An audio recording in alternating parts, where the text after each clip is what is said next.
Hey everyone, hope you're having an amazing day. It's Tom. Today's episode name is Unexplained Secrets of South America Lost Civilizations.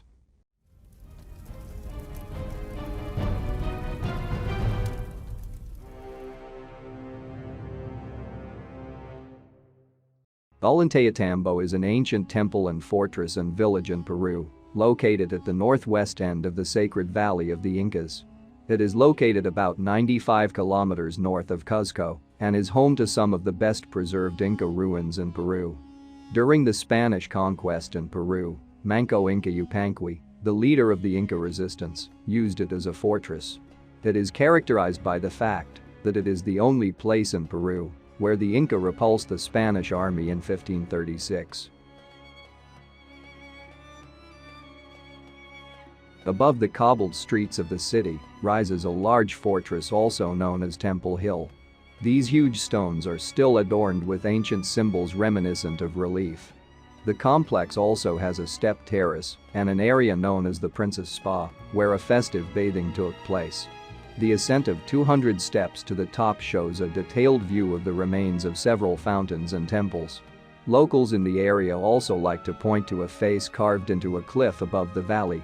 Several stone warehouses were built here on the hills surrounding Ollantaytambo. Their location at high altitudes, where there is more wind and lower temperatures, kept their contents from falling apart. For unknown reasons, this construction was never completed. If you take a close look at this place, which is considered an Inca place and is located at an altitude of 2792 meters above sea level, it is almost impossible to imagine that an Inca civilization with minimal technological equipment could build such a city. For example, there is a towering wall, known as the Wall of Six Monoliths, which stands directly in front of the terraces at Temple Hill. Each of these granite monoliths weighs 70 tons, and from what the Incas had at their disposal, it is debated how they could transport it here. We would have to consider the distance that the Incas would have had to move with huge stones from the quarry high on the mountainside on the opposite side of the Rio Urubamba, across the river, and to a place high on the hill where they now sit, at a distance of 6 kilometers. They would have to do all this without the help of trees like logs on which these blocks would roll, because there were no large trees growing at that time, and then the Incas did not know the wheel, so they did not have wagon to help them. And what's more, why would they build at this place at all, and what could the construction be for? For example, if you look at the massive stairs carved into the slope, you will not find a reasonable explanation for human use, and why were they designed on such a large scale? By the way, the natives call them the steps of the giants. The original purpose of these stairs confuses even today's scientists. It is possible that the Incas began to grow plants on them after coming to this area. According to history, the Inca ruler Pachacuti conquered Ollantaytambo and the surrounding area in the middle of the 15th century. From the photographs, it must be clear to you at first glance what has already been built here by an unknown advanced civilization and what the Incas have been completed. But what is extremely interesting? In these pictures you can see stones worked in exactly the same way and with the same pattern as in Pumapunku. Arthur Poznan, an Austro-Hungarian builder, has dedicated 50 years of his life to uncovering his secrets and has done a great deal of work during the excavations of the city. He was convinced that the city was founded 15,000 years BC. He substantiated the theory with clear evidence after evaluating the original astronomical orientation of the Kalasasaya temple, given its astronomical orientation today. Among other things, in the calculation he also took into account the displacement of the Earth's axis. Based on current satellite data, the American archaeologist Neil Steed specified this date for approximately 12,000 years, thus confirming the age of this city. Arthur Posnansky claimed that Tiwanaku is the oldest known city in the world, which was built before the Great Flood of the world. The same can be seen in many other places in South America. The ruins that are on the hill and down in the village were built of huge worked monoliths and stood there before the arrival of the Incas. Pachacuti then only had the city completed on the ruins below and introduced irrigation of the valley. Of course, the current government will not allow Ollantaytambo to be built by anyone else because it is the national pride of the ancestors. Caverna da Pedra Pintada means a rock cave painted in Portuguese, an archaeological site in northwestern Brazil near the city of Monte Alegre, in the Amazon basin in the state of Para, near the border with Venezuela. And what is so special about this cave? It is full of amazing paintings that reveal a window to the human long-lost past.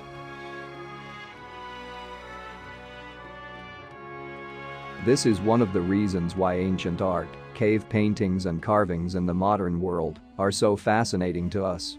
These messages from ancient civilizations help us construct a timeline of where we have been, where we are now, and where we are heading. One such message from ancient times is in Pedra Pintada. This is the name of the main rock, but there are many others nearby who also wear similar drawings.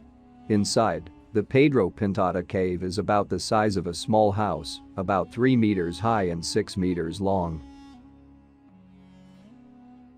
The petroglyphs are located on an area of 600 square meters and represent human figures of the Egyptian style, horses, something like cars on wheels and a writing system that appears as an unknown alphabet. Some paintings even resemble an interplanetary aircraft.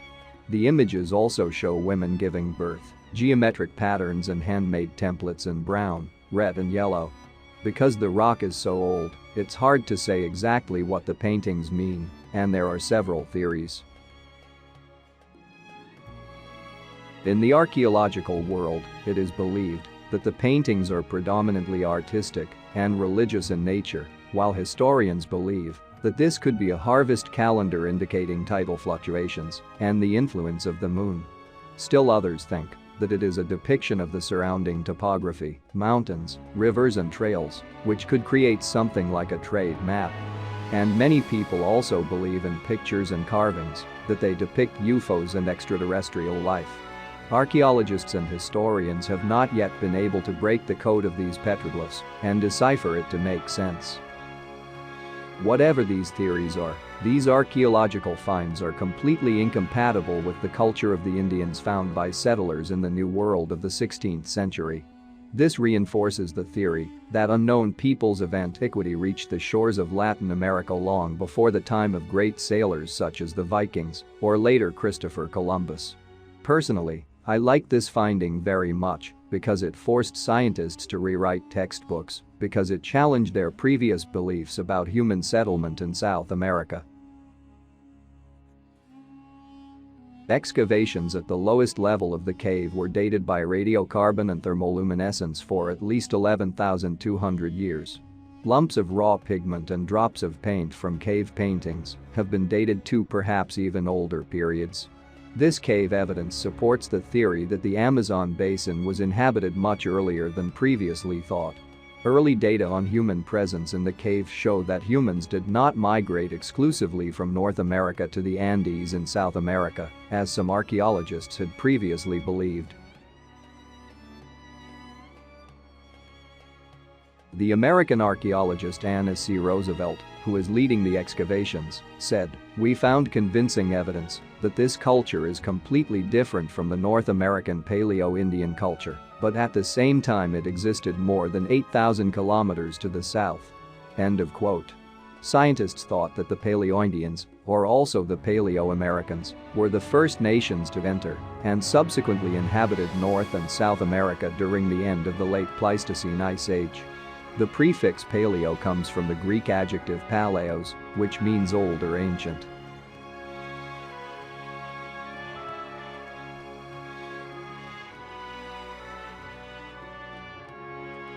The Paleo-Indians traveled far and adapted to a diverse range of habitats.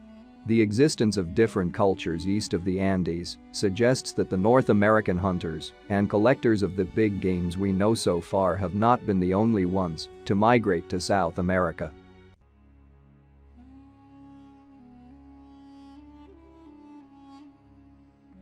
The excavations provided evidence that the ancient Americans, who regularly camped in the cave, led different lives from these hunters and big game gatherers who roamed the plains and hills of western North America more than 11,000 years ago. These hitherto unknown Amazon people lived on the fruits and nuts and small game of the tropical rainforest and caught fish and turtles in the rivers.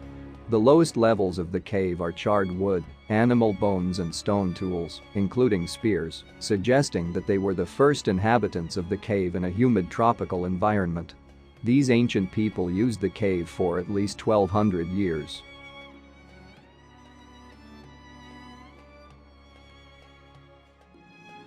The paintings are considered to be the oldest in South America and the earliest known cave paintings in America as a whole. Did these ancient time capsules leave us with information for future generations to find? Or did they just make maps and calendars? Who really knows why there are Piedra Pintada petroglyphs? Was it intentional or just a happy accident? Either way, finding Piedra Pintada is one of the best time capsules ever. Similar inscriptions exist in a place called Pedra de Tamaraca in an area called Xingu, north of the state of Mato Grosso. This Xingu stone is only visible during the dry season, when the river water level drops. The same phenomenon occurs on the river Negro, where low water reveals the secrets of hidden stones that pass most of the time away from human eyes. These stones have colors and engravings depicting men, animals, circles, and other signals that resemble Semitic alphabets.